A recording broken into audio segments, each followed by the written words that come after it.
दोस्तों, आपके शहर या गांव में कई ऐसी बिल्डिंग्स होती होंगी जिन्हें देखकर मन में यही सवाल आता है कि आखिर इसे कैसे बनाया गया होगा। वैसे भी इंडिया में तो जेसीबी मशीन को खुदाई करते हुए देखने के लिए गली मोहल्लों में लोगों की भीड़ उमड़ पड़ती है। तो वैसे में कंस्ट्रक्शन वर्क को देखने के लिए सोचिए लोग कितना एक्साइटेड होते होंगे। हालांकि इसमें कुछ गलत नहीं है, क्योंकि कंस्ट्रक्शन के काम में नई तकनीक, कारीगरों की खूब मेहनत, इंजीनियर्स का दिमाग और क्रिएटिविटी और बहुत सारा रिस्क होता है। जाहिर है, जहां इतना कुछ हो देखने और जानने के लिए, ऐसे में हम कैसे पीछे रह सकते हैं। इसलिए आपके लिए इस टॉपिक पर हम ये वीडियो लेकर आ गए हैं। और हाँ, साथ ही आखिर में आपको बताएंगे जापान के एक ऐसे प्रोजेक्ट के बारे में जिसे अगर आप जान ले तो हैरान रह जाओगे। इस बात की गारंटी है मेरी। बस इसके लिए आप वीडियो के लास्ट तक बने रहिएगा। लेकिन सबसे पहले अगर हमारे चैनल पे नए हैं तो चैनल को सब्सक्राइब कर लीजिए और बेल आइकन को भी दबा दीजिए ताकि कोई भी वीडियोस मिस ना होने पाए। Pipeline construction blasting. दोस्तों, इस क्लिप को देखिए, चौंक गया ना? ऐसा लग रहा है जैसे जमीन के भीतर से कोई ट्रेन दौड़ रही हो या जैसे कोई मॉन्स्टर धरती को चीरते हुए आगे बढ़ रहा है। लेकिन ऐसा कुछ नहीं है।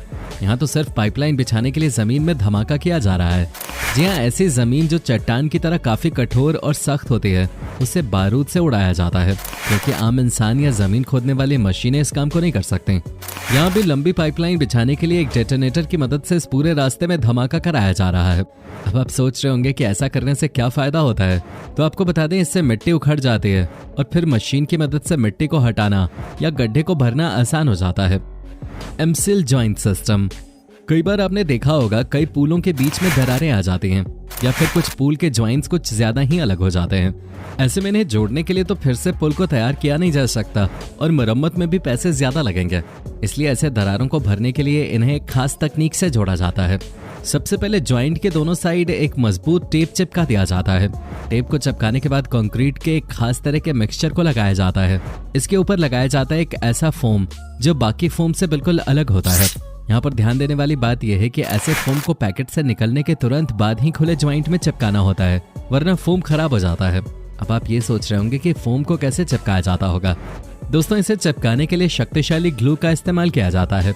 एक बार फोम को खुले जॉइंट में लगा दिया जाता है तो इसके कुछ ही घंटे में फोम फूलने लगता है और फूलकर अपने आप खुले जॉइंट के बीच फिट हो जाता है।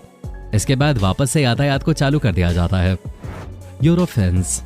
अब आप कुछ ऐसा देखने जा रहे हैं जिससे आज से पहले आपने न तो कहीं देखा होगा और न ही कहीं सुना होगा। दीवार को लगाने की यह तकनीक मुझे नहीं लगता इंडिया में कहीं इस्तेमाल होते होंगे।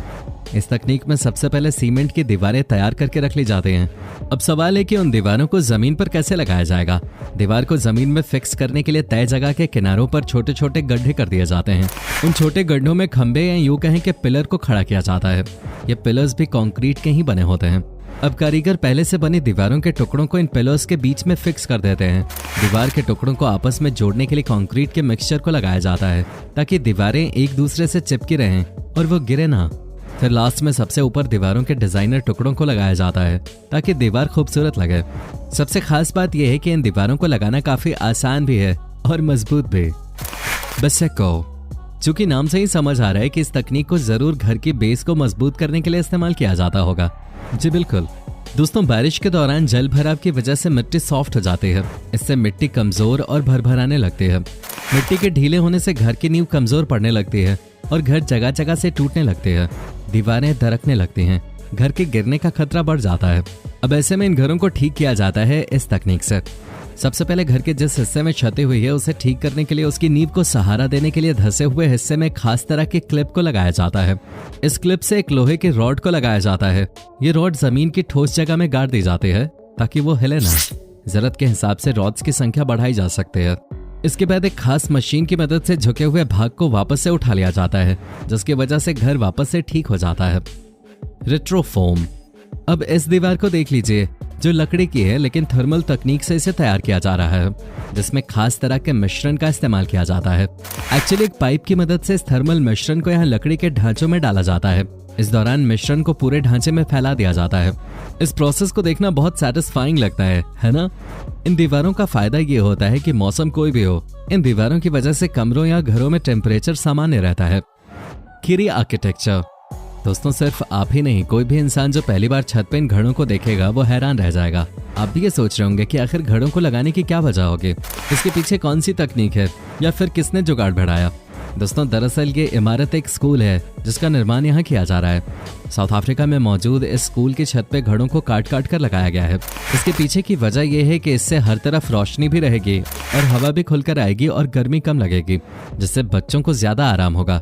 बच्चे आराम से यहाँ बैठकर पढ़ाई करते हैं। मजे की बात तो यह है कि बच्चों के लिए आराम तो है, साथ ही लोगों को ये इमारत अपनी तरफ आकर्षित भी करती है। दोस्तों इस तकनीक को देखने के बाद ये कह सकते हैं कि जरूरी नहीं कि महंगी मशीनें और नई तकनीक ही आर्किटेक्चर की दुनिया में सहूलियत प्रदान करते हैं, बल्कि कम पैसों में भी अच्छी चीजें बनाई जा सकती हैं। बस दिमाग होना चाहिए, है ना। चलिए आगे बढ़ते हैं। Tallest wooden skyscraper. क्या आपने कभी 70 मंजिला इमारत देखी है? हो सकता है कि आपका जवाब नहीं होगा, या कुछ लोग कह दें कि हाँ देखा है। लेकिन अगर आपसे ये पूछा जाए कि क्या आपने कभी लकड़ी से बना 70 मंजिला मकान देखा है, तो निश्चित तौर पर आपका जवाब नहीं होगा। आपको जानकर हैरानी होगी कि जापान एक ऐसी ही इमारत बना रहा है जो पूरी तरह से लकड़ी से बने होंगे। इस इमारत का सिर्फ 10% हिस्सा स्टील से बना होगा। इसे बनाने में करीब 36,000 करोड़ की लागत आएगी, जो सामान्य ईंट और कंक्रीट के घरों के मुकाबले दोगुना है। इस इमारत में 1,80,000 घन मीटर लकड़ी का इस्तेमाल होगा। मकान में स्थानीय लकड़ी का ही उपयोग किया जाएगा। दरअसल इस इमारत को जापान की कंपनी सुमितोमो फॉरेस्ट्री बना रही है। कंपनी साल 2041 में अपनी 350वीं सालगिरह मनाएगी। ऐसे में कंपनी इस मौके के लिए पूरी तरह से लकड़ी से मकान तैयार कर रही है। ये दुनिया की सबसे ऊंची लकड़ी से बनी इमारत होगी, जिसका नाम W350 होगा। इसे बनाने में जो लागत आएगी उसे लेकर सुमितोमो फॉरेस्ट्री का कहना है कि साल 2041 तक तकनीक में विकास होने के कारण इसकी लागत में कमी हो जाएगी। इस मकान में 8,000 घर होंगे और हर मंजिल के बालकनी में पौधे लगे होंगे। कंपनी का दावा है कि भूकंप से बचाव के उपाय भी इसमें किए गए हैं। भूकंप से बचाव के लिए इसमें लकड़ी और स्टील के स्तंभों वाला ब्रेस्ट ट्यूब स्ट्रक्चर होगा। इस मकान को करीब 36,000 करोड़ की लागत से बनाया जाएगा। तैयार होने के बाद ये लकड़ी से बनी दुनिया की सबसे ऊंची इमारत होगी। दोस्तों उम्मीद है आपको ये वीडियो पसंद आई होगी। पसंद आई तो नीचे कमेंट्स में यस लिख दें। इससे हमें मोटिवेशन मिलता है आपके लिए हर रोज नए वीडियोस बनाने का। तो दोस्तों फिलहाल इस वीडियो में इतना ही। वीडियो को लास्ट तक देखने के लिए आपका बहुत बहुत शुक्रिया। मिलते हैं नेक्स्ट वीडियो में, तब तक के लिए bye bye and take care.